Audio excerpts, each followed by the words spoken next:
my fellow bookworms, it's Taylor.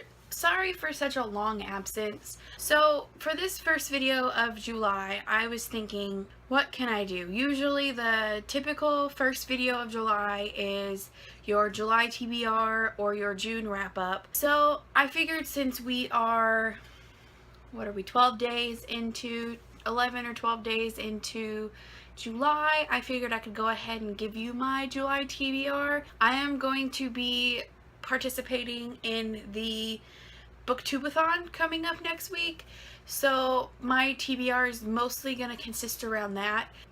But right now I'm just going to go ahead and give you the gist of the entire TBR list that I have, while I'm also going to be doing a separate video for the Booktubeathon coming up.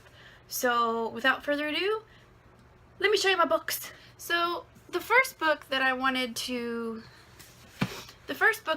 to really read in July was Harry Potter and the Chamber of Secrets. I am currently rereading this entire series. I'm hoping to get through all of the books by end of July, and if I don't, it's fine. I'm just doing this for fun because Cursed Child is coming out, so I'm really enjoying this. The second time I've read this is actually a lot better than the first time. I think because I'm older, and I remember reading this when I was middle school. So I was really happy to pick this up and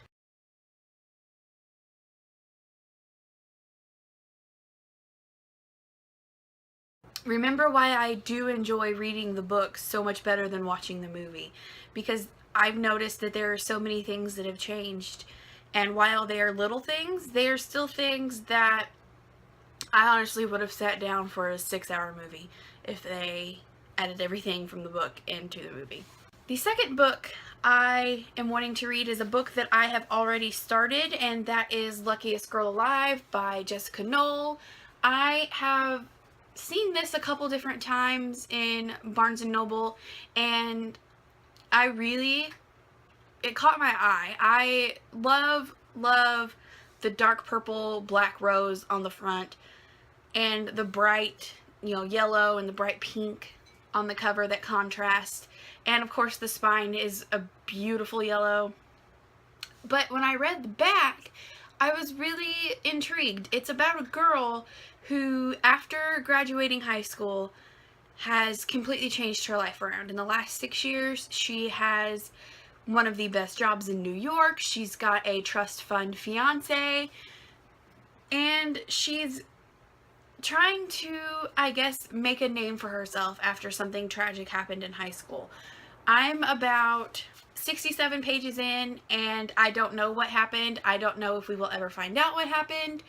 If we do, then it's probably going to be later, but I have a feeling what's going to happen, but I don't want to spoil it for anybody else. But this book was blurbed by Ruth Witherspoon, who said that it was a huge summer read, and I figured, why not pick it up, give it a read. The other books in my TBR are kind of just going to be for this Booktubeathon, but if I don't finish any of these books for the Booktubeathon, then I'm going to go ahead and read them for July anyway. Without going into like what challenges they're for or too much information about them, I'm going to go ahead and show you those 7 books. The first book is Keeping the Moon by Sarah Dessen. I love Sarah Dessen, just picked this book up last month, so I'm really excited to see what new story she's going to have to tell me. The second book is Everything Everything by Nicola Yoon. I've seen this book everywhere, and I finally picked it up, and I was really surprised because when you're looking at books on BookTube, you see the cover, but you don't really see the detail, and the detail in this part of the cover is gorgeous. I just absolutely love everything in this cover, and I'm gonna try, there we go. Just look at how pretty that is. Like, it's kind of random and all over the place, but it's so pretty. The third book I'm actually going to be reading is Radiance by Alison Noel.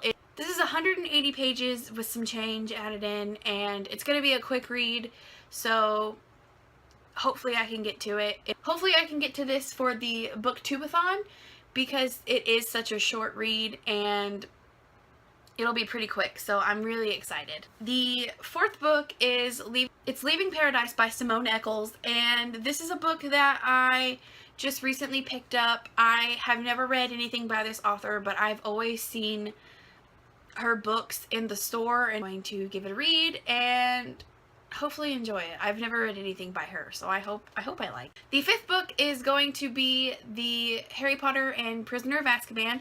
I've actually already started this. I am about 76 pages in, and I didn't give up. I didn't give up.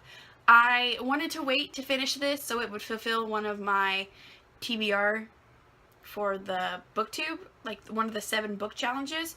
So I went ahead and put pause, and am gonna wait until next week to pick it back up. The sixth book is Wuthering Heights, and I have actually already started it. I haven't finished it, but I'm hoping to finish this book because it's really good.